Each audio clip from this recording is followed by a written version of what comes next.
Today's guest is someone who proves that leadership doesn't have to fit neatly into just one lane.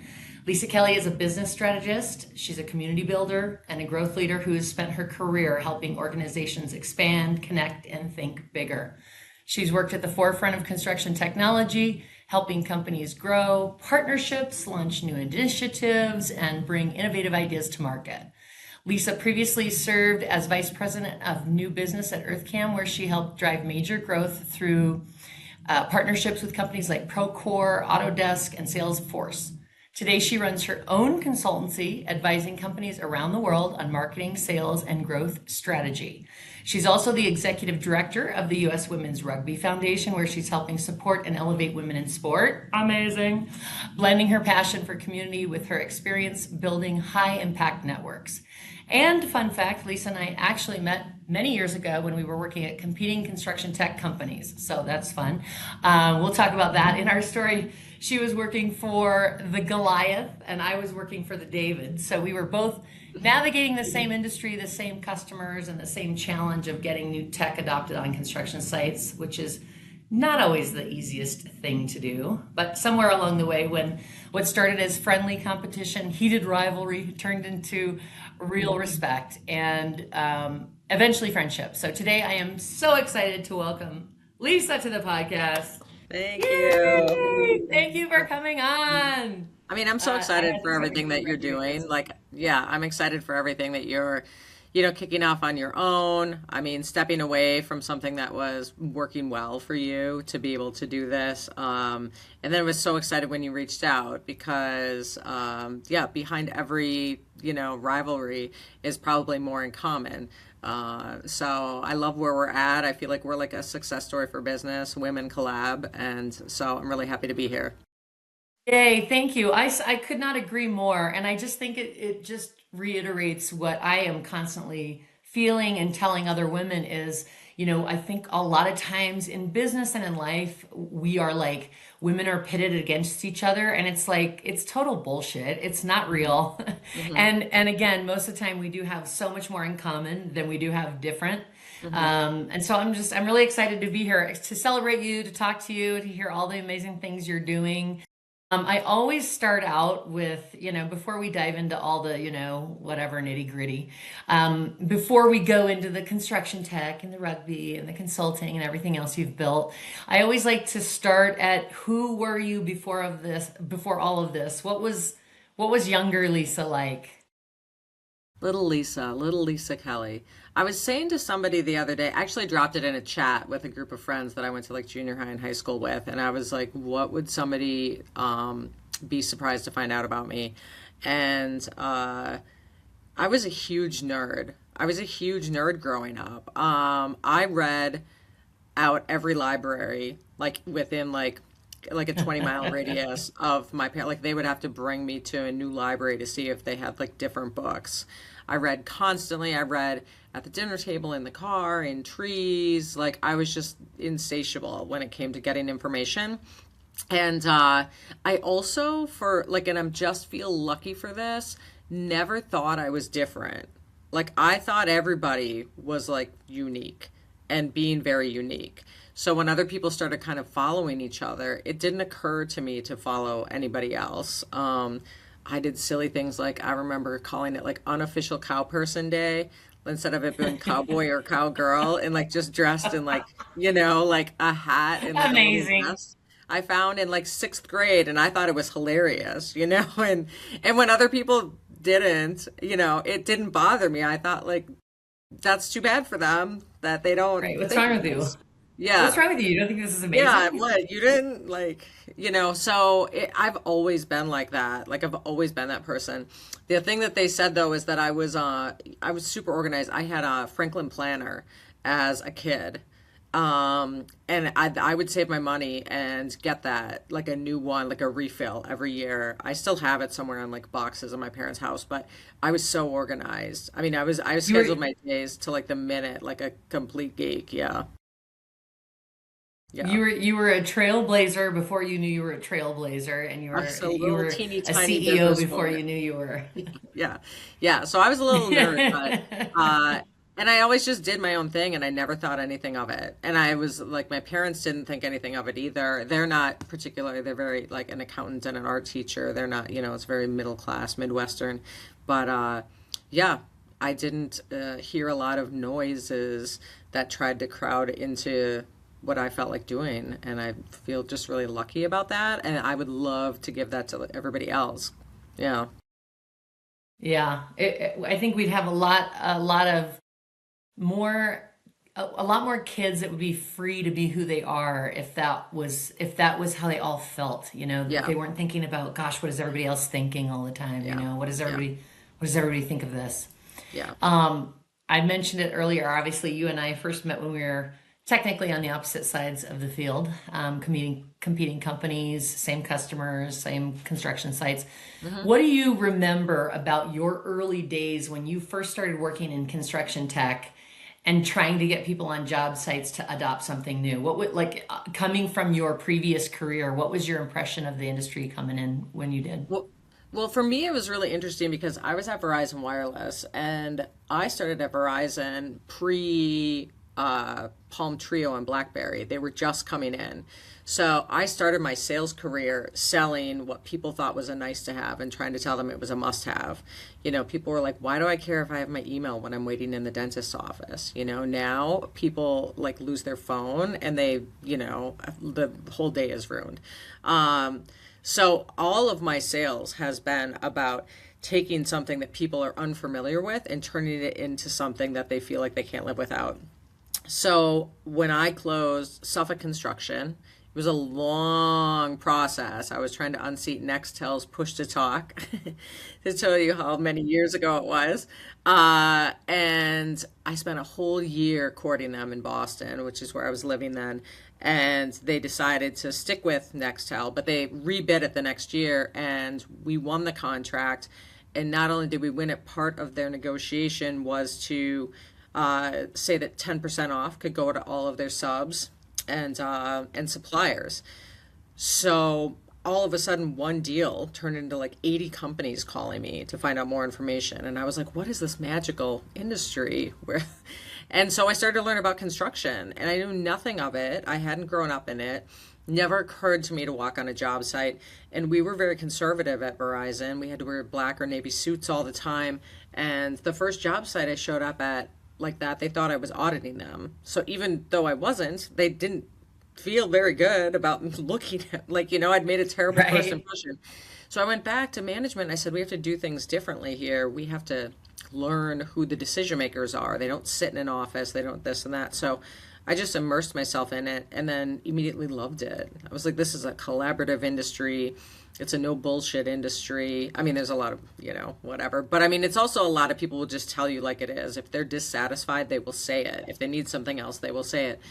And so I ended up running a sales team of like 150 people from Maine to Virginia, teaching them about construction. And when I got a little done with like the big corporate side of things, I met the CEO of EarthCam and created a position with him to go there and try to build it out.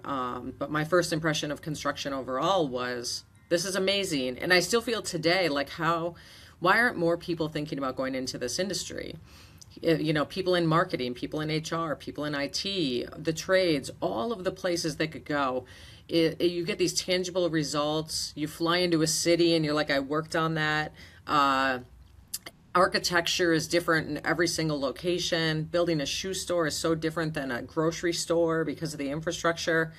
I think it's fascinating. And each one of the trades is so special with their precision of how they make it happen.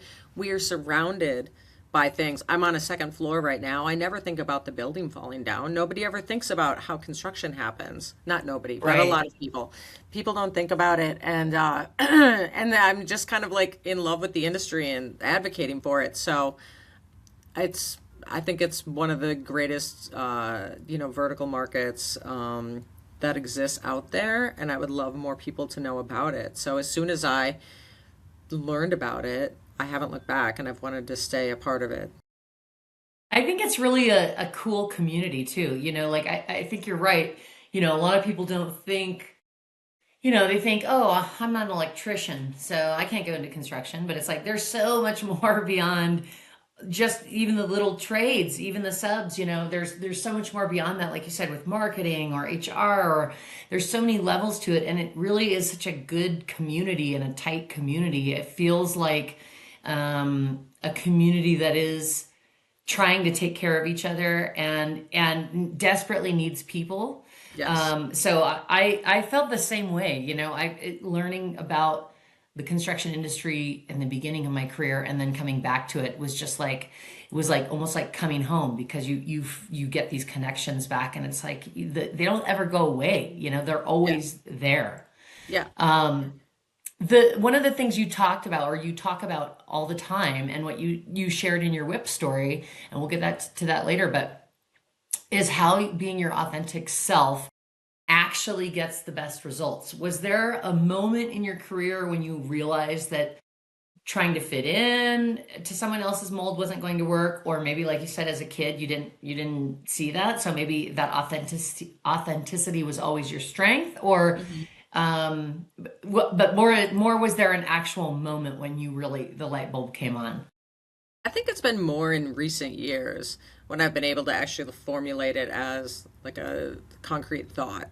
There were, most of my life when I didn't notice it. And I still don't. I walked on the subway the other day. I'm in New York City. New York City. Anything goes, right? And this guy saw me come in and he was like, Right. and I was like, what? What is like upsetting you about this? And it was surprising to me because he was just like, you know, and I don't know. I don't even know what he was thinking, but he had an opinion on his face just looking at me. Right. And it's never made me change. I guess I've slowly had to come to the acceptance that it's just not going to work for everybody. Um, Yeah. but I know for a fact, I felt this. There was a time, it was almost a year ago. Columbia University has a very strong minority and women owned business enterprise program. They take businesses who've applied to their program, who provide everything from like flooring to window installation, and they hire them to subcontract out work they need to get done. And they also make them go through a kind of a program where they learn about how to run their business better. And they have like the law school students look at these companies' contracts. So they're helping the small businesses, and the small businesses are getting work, and it's this whole, circle of life thing. And I was putting on something a little bit. It sounded fancy, right? It's an Ivy League school. I was putting on something like, maybe I do have like a suit jacket, and like black pants or whatever. And then I was like, "Ugh, I just don't want to." And I was walking over there in a tracksuit, and I felt great because I was like, this is it. Like, I need to stop fighting that this is it. And this is what I'm comfortable in. And I stand more confidently, and I connect with people more. And it's just like, am I going to try to put on these clothes, or am I going to feel better? And when I feel better, I'm watching that translate to people like that are, in the audience. And that might have been that, like, I'm just done with it, like, kind of thing. Because I have my own business, and I can't stand behind somebody else's product and say, trust me. And if it doesn't work, we'll get tech support involved. It's like, trust me. And that's it. Like, I've only got myself. And so, yeah, I just see it work better. Like, the evidence is like scientific evidence. I see it work, but it's hard to not sometimes think about it and see that guy's face, pass a judgment or something. And I just want everybody to, and I know we don't live in a world that allows for that. I know that people pass judgment, and this hair is like the least of the things that a lot of people deal with, right? On judgment about how people look. And I can't, it's like I just can't do it any other way. I just get to the point where I'm like, this is it. This is it. So acceptance, find the right people, find your people, and keep moving. Well, and I think you said it exactly right, in that, like, you put on the outfit and you're like, ugh, I'm uncomfortable and I'm not me. And what's Hmm. valuable in this scenario is me giving you my knowledge and sharing with you what I've learned. And so if I'm going to do that and you're going to trust me and hear what I'm saying authentically, I need to be authentic in who I am. And if that's in this fly sweatsuit, then it is. Yeah, yeah, Right? exactly. You said that you integrate your morals and beliefs into everything you do, including Hmm. business, and Hmm. especially when it comes to diversity, equity, and inclusion. Yeah. How has that shaped the way you lead and how you make decisions through your career? I mean, even outside of just, being authentically yourself with your outfit, but Hmm. how has that shaped how you lead? That's another thing that's kind of hard to do, right? Because at the end of the day, I I want to say, trans rights are important to me. Black lives matter. I don't want children to die in Gaza or anywhere. And these are all statements that other people don't agree with sometimes. And so, where I want to spend my money now and where I want to get my money, I'm think about more than ever. And that could be just with going to a restaurant that's family owned instead of a chain, that I want to put money into. And it's not like the people who work at chains don't, need money to live their lives, but I just feel like more and more on my daily life, when I say I'm trying to integrate everything, it is a conscientious choice. And some of the difficult things with what's coming up with leading is calling out the complicated things. I know we're probably going to talk about it because it's a very male dominated industry, construction and technology. But before we would go, I was the leader of the sales team. And before we would go to in person events and trade shows, we had a talk about who was going to hand out the business cards and who was going to do the demos. And we also had the talk that nobody gets to harass anybody on our team. And I have been I mean, I don't know where exactly this podcast is going, but I've been at events where one of my salespeople came over to me and said, "So that guy over there just asked me if I would ever be interested in peeing on his feet." I have been at an Oh my event God. where somebody came over and said, "That guy over there just asked me if I was wearing underwear." I mean, people get to these events and they just are like, everything's Vegas and I can say whatever I want and I'm that guy. And that is happening in the world today. This is not, you could ask every woman. And so we had a rule, which was like, if anybody felt uncomfortable in any way whatsoever, I don't care if it was the president of our biggest potential client. I don't care. We're not doing business with them. The guys are in charge of making sure that they're keeping their eyes out, and the women should feel empowered to say, don't put your hand on my shoulder. Like, I don't need you to keep coming back and asking me for a demo 4 more times when you're just being creepy about it. Right. I said that and I had a lot of people like trained to that. And then I got a new sales VP and he said, "What are you talking about?" And I said, "Go home and ask your wife and daughter." And before I even was able to say the next thing, two of the other like young saleswomen jumped in and told him disgusting stories. And he really had trouble believing it. But I was like, I don't care if you believe it or not. This is how we move as a Right. team. And I'm going to say it. And the guys are used to it. And the younger guys jumped in and defended the women. And they were talking to this older sales VP and said, "Yeah, no, we've seen it. Like maybe we hadn't seen it before until they said something. But now we see Mhm. these people come over and say it. And I'm going to say it. And I'm always going to say it.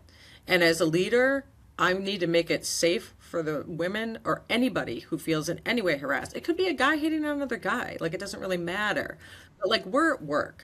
And so as a leader, those are the things. I'm not going to compromise that. I'm not. And so I had a woman who was a black woman who was having trouble getting into one of our offices one time. And everybody else they kept stopping her at security. And everybody back in the home office was like, "Well, I don't understand what the problem is." I was like, "Really? You don't?" Like, I don't feel like she should have to tell you, but like, I just can Right. envision what is happening with the language she's saying to me about how they're looking at her when she walks in and her key card doesn't work. And they're distrusting her versus somebody else that would come in with the same key card issue. And so I try to educate myself constantly and listen to people to be as aware as possible about what they're running into. Because at the end of the day, I want everybody to just be able to like go to work, right? But we're not in a world where everybody Yeah. allows that to happen.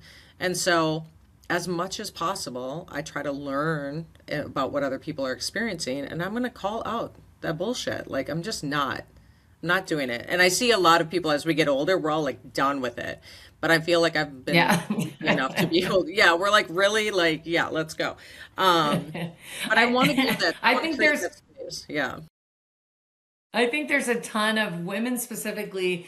I don't know if there's a magical age that you go past and then you're done with Yeah. it, but Yeah. it feels like for women specifically, I spend a lot of my time now talking to women during the day, and it seems like there may be a specific threshold age Mhm. of Yeah, there, when you get yeah. past it and you're just done with the bullshit. You're done with Yeah. the like Late making 40s, excuses we're like, or let's go. Yes. Yeah. 100%. Yeah. yes. Yeah. And also just like acknowledging it, like you're saying, you know, I'm acknowledging it out loud. We're talking about it because before, you and I definitely have experienced it where you just don't say anything. Nobody Yeah. says anything, You're like, and like your one guy that you're mentioning, you know, he didn't even believe it. yeah. And I think that's another thing is just, you know, even creating spaces where we can blow a few minds as far as like I was just talking to a couple guys the other day and they one guy was talking about his wife and how she was like adjusting her morning running time because like it was Hmm. darker out in the morning Hmm. and he was like, well, why don't you just go at like 5:30? And he's talking to his wife and Yeah. even in his moment where he has this wife that he loves and whatever, she's like, I'm not doing that because you know Yeah. who knows what creepy guys Yeah. in the bushes are doing whatever, and Exactly. it like a light bulb went off for him, and I think Yeah. sometimes it's our job to say like, hey, you know, I'm going to call this out because you don't even see that it's happening or you Yeah. don't even know about it. Yeah. It's never even crossed your mind, you Yeah. know? When people are like, everything's equal, I like to say to people, how many times have you ever been followed in a store? Me? Never. The second thing is I like to say to guys, what do you do when you walk outside when it's dark at night after work? And they don't know what that question is about. And every woman is like, I put my keys in my hands. I see where my phone is. You know, it's like, okay, well, hello, difference. There's a difference. So Right. let's keep it really clear. Right. So you talked about, you know, the guy in the subway looking at you weird or people judging you based on your appearance and or some of your team members. So with that in mind, that experience has obviously influenced you how you're building your teams today. So and you just talked about that, but has that experience, how do you make sure that, you know, somebody comes in a draft suit? I don't know the scenario that might shock you, but like how do you keep yourself from doing that with others? Is there something that you try to remind yourself of, or is there an active practice that you work on?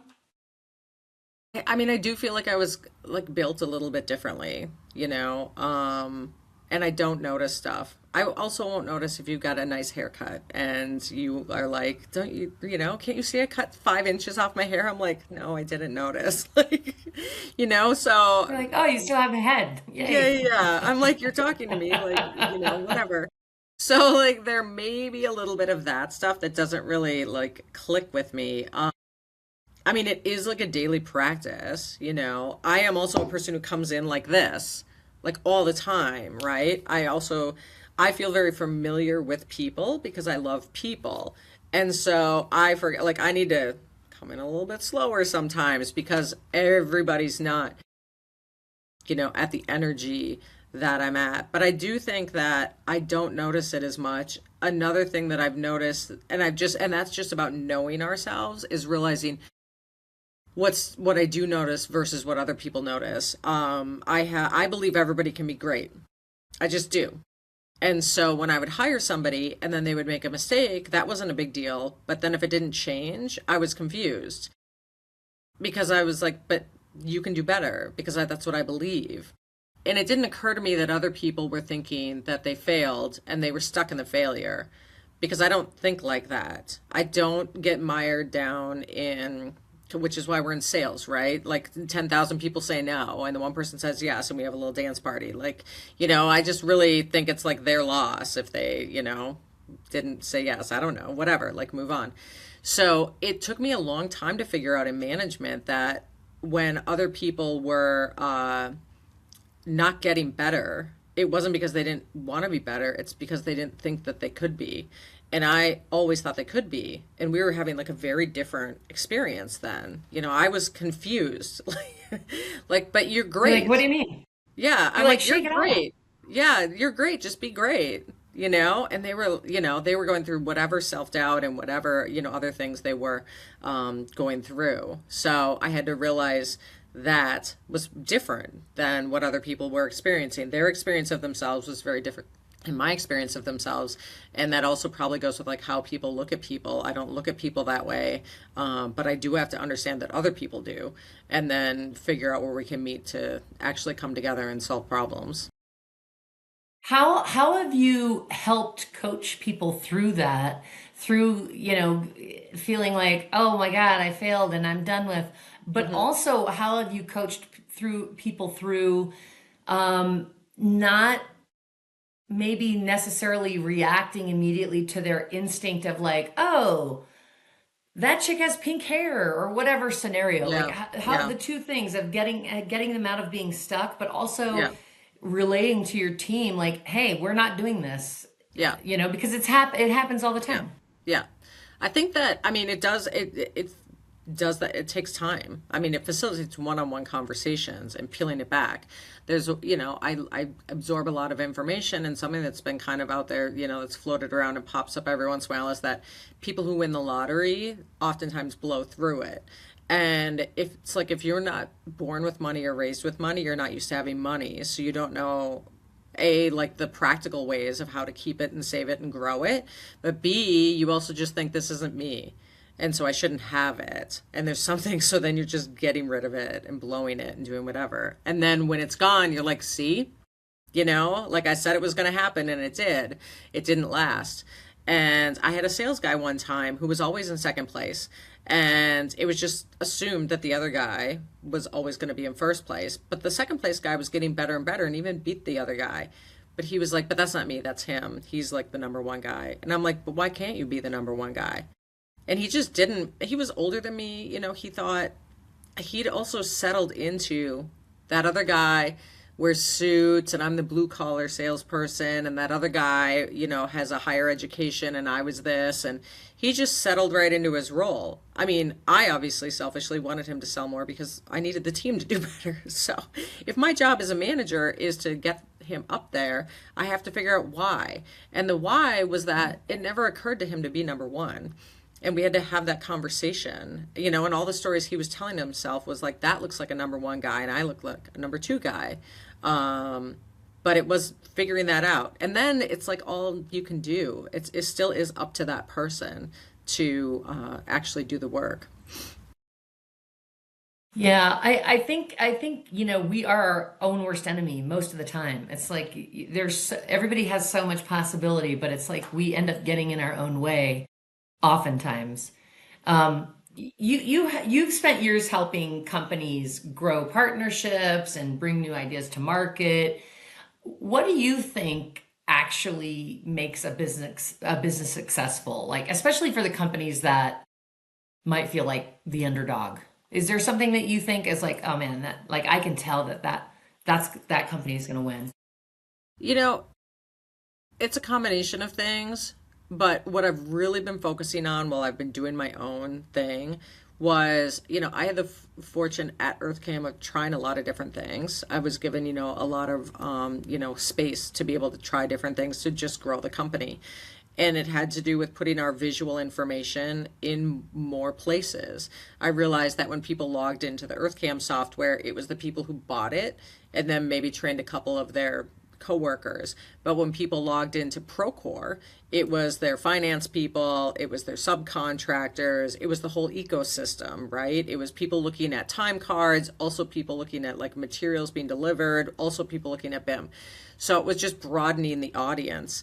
And as soon as I did that, I said, well, let's do all the project management softwares. Well, CMIC and Raken and Kahoo and, the whole, city of Whole our, shebang. yeah, super different from each other in size, in resources, in appetite for innovation. So it was not a one size fits all initiative to be able to do that. So I learned a lot. I also went to a lot of different types of events. I went to BizNow events, which were a couple hours and like a couple $100. And I went to, some of the big Autodesk University, which is thousands of dollars and thousands of people. And so I really feel that what makes a business successful is the persona, the ICP, the ideal client profile. What people in construction fall into is they pick a project profile as a project manager or an innovation director. Well, that's not niche enough. I need to know, is it retail or is it healthcare or is it data centers? So I think what really makes a company successful is figuring out their target market. And I think that everybody tries to be everything to all people. They all target the ENR 400. There's billions of dollars in difference between number 1 and number 25. So how is that a target market? If you're going to target Skanska, Skanska's building a bridge and they're building multifamily housing. Totally different titles, length of time, budget. You can't target a project manager at a general contractor that's building 25 different types of projects. So I really think the number one thing that makes it is be niche. Be a subject matter expert. Even in retail, go granular and say C stores and grocery stores, or say, I just think it's really about, it has to be a good product. It has to be a team that communicates well together. I think figuring out, do people like bullet points or PowerPoints, that kind of figuring out. But really when it comes down to it, it's like this repeatable thing of finding some very specific target markets. I mean, we saw that Ox Blue was killing it in the retail space. You go call up a Dollar Tree and, they've got like hundreds of cameras, or a Tractor Supply or something like that. And I was like, what? We were chasing the Panama Canal where we had 12 cameras, which was like a great, expensive long-term project. But then after it was over, there wasn't another Panama Canal to like pitch, But Planet Fitness, there were 80 more stores. So they keep building them. Yeah. So it was really, I think anybody can do a niche market. You can't say I'm selling hats to people with heads, like it's like, is it a stocking hat? Is it a baseball hat? And especially in construction, everybody's like, everybody can use this who's in construction, but everybody is not a total market opportunity. So it really is about that niche thing. I think people hate it. I think the word niche, freaks people out, but I think the more specific you get, and then back up from there. I mean, if they're calling you, take all the incoming, but be intentional about your outbound. I think that's really, really key. Thank you so much for being here. I hope you loved this conversation as much as I did. And we're not done yet. This continues in part 2, so make sure you come back and join us there. That's a wrap on today's episode of Carrie, It's Not That Serious. If this conversation resonated, subscribe and share it with a woman in power in your life. You can find more conversations, more community, and all the fun INTS merch you love at itsnotthatserious.com. We're building something meaningful here, and I'm so glad you're a part of it. Until next time, remember, it's not that serious.